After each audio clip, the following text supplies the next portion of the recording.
Bonjour, je suis Comé Jonathan et je vous invite à écouter mon mini-speech intitulé Dans la peau de Judas Iscariote, deuxième partie. Dans l'épisode précédent, nous avons appris qu'il faut chercher à connaître vraiment les gens au lieu de se limiter à ce qu'on peut raconter sur eux. Alors j'ai envie de vous demander ce que vous savez sur Judas.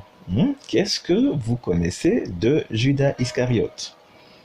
Judas venait d'un village nommé Kériote, et c'est pourquoi on dit de lui qu'il est le fils de Kériote, ou si vous voulez Judas Iscariote, vous voyez comment cela se prononce. Quant au sens de son prénom, Judas, dans le Nouveau Testament, on le trouve écrit avec S à la fin. Mais il ne diffère pas de son sens d'origine, c'est-à-dire Judas sans S à la fin.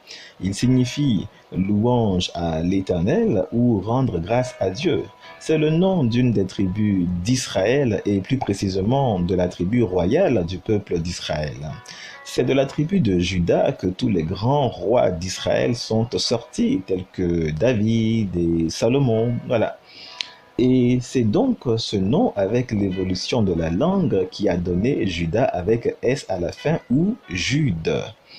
Vous savez, il y a une épître dans le Nouveau Testament qui s'appelle l'épître à Jude. On pourrait tout aussi dire l'épître à Judas, avec ou sans S à la fin, c'est pareil.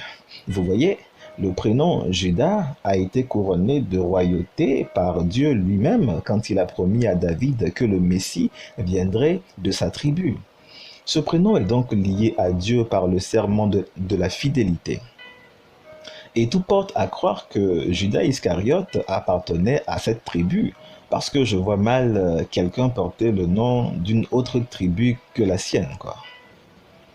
Alors, Judas, de la tribu de Juda, du village de Kériote, avait été chargé par ses parents de rappeler à Dieu sa promesse de faire venir le Messie.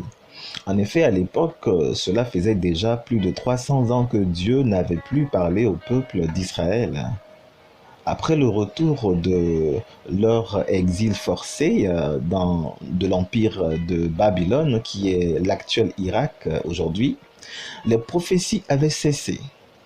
On aurait pu dire que Dieu avait décidé de ne plus se mêler des affaires du peuple d'Israël. Était-ce un aveu d'échec? Parce qu'on sait tous, quand on lit la Bible, que Dieu avait utilisé toutes les techniques possibles pour tisser une relation de confiance et d'amour avec le peuple d'Israël, mais sans grand succès. Alors peut-être que Dieu avait finalement abandonné l'idée d'un peuple à lui qui serait converti au bien. Et peut-être que Dieu avait décidé de se mettre dans un coin pour assister à la destruction du monde. Et justement, quand on y réfléchit, ce monde que les hommes détruisent avec la pollution, avec les guerres et les guerres chimiques et bactériologiques et tout ça, quand on y réfléchit, c'est à ces mêmes hommes-là que Dieu a confié ce monde. Donc, on pourrait penser, et c'est ce que je pense, c'est-à-dire que pendant 3 siècles, Dieu a marqué une pause et pendant 3 siècles, on a pu constater que la confiance que Dieu avait en l'homme, en l'humanité, s'était vraiment dégradée. Mais parmi ces hommes perdus dans leurs péchés, certains se rappelaient de Dieu. Certains comprenaient que ce monde avait besoin d'être sauvé et que même si Dieu était déçu du cœur des hommes, il nous restait une dernière chance, à savoir le Messie. Réveille ma mémoire et plaidons ensemble. Si tu as quelque chose pour te justifier, expose-le. Ésaïe 43, verset 26, version Sassi. En donnant à leur enfant le prénom de Judas, les parents de ce dernier rappelaient à Dieu sa promesse, la mission de la dernière chance, le Messie de Dieu. En effet, l'exil du peuple d'Israël de sa terre les a dispersés dans le monde. Du coup, lorsque certains sont revenus 70 ans plus tard, c'était un peu compliqué. D'autres peuples s'étaient déjà installés sur leur territoire et à cause de cela, ceux-mêmes qui étaient chez eux n'étaient plus les bienvenus. Il fallait donc reconquérir leurs terres et reconstruire leur ville. Et l'histoire nous apprend que ça n'a pas été facile. Et dans tout ça, les 12 tribus d'Israël avaient disparu. Ceux qui étaient retournés en Israël étaient des rescapés ça et là. Il fallait donc se mettre ensemble, se regrouper pour éviter de se faire écraser par les étrangers qui, en ce temps, étaient plus nombreux qu'eux dans le pays. Alors, à cette époque, c'était fini toutes ces histoires de moi, je suis de la tribu de Ruben, moi de Siméon et de Lévi et les autres. Non, nous sommes juifs, un point c'est tout. Ça se comprend, hein? Une nation ne peut pas se construire solidement si on ne met pas de côté toutes nos différences tribales.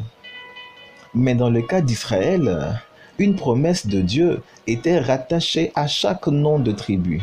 Donc, mettre de côté les différences tribales, c'était un peu mettre de côté les promesses de Dieu. Vous voyez maintenant?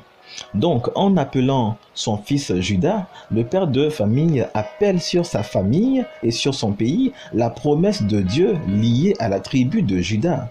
Or, concernant ces promesses, elles ont toutes été accomplies excepté la venue du Messie. Judas Iscariote était donc l'expression ou la manifestation de la prière de son père et de sa famille en faveur de l'avènement du Messie, le Christ.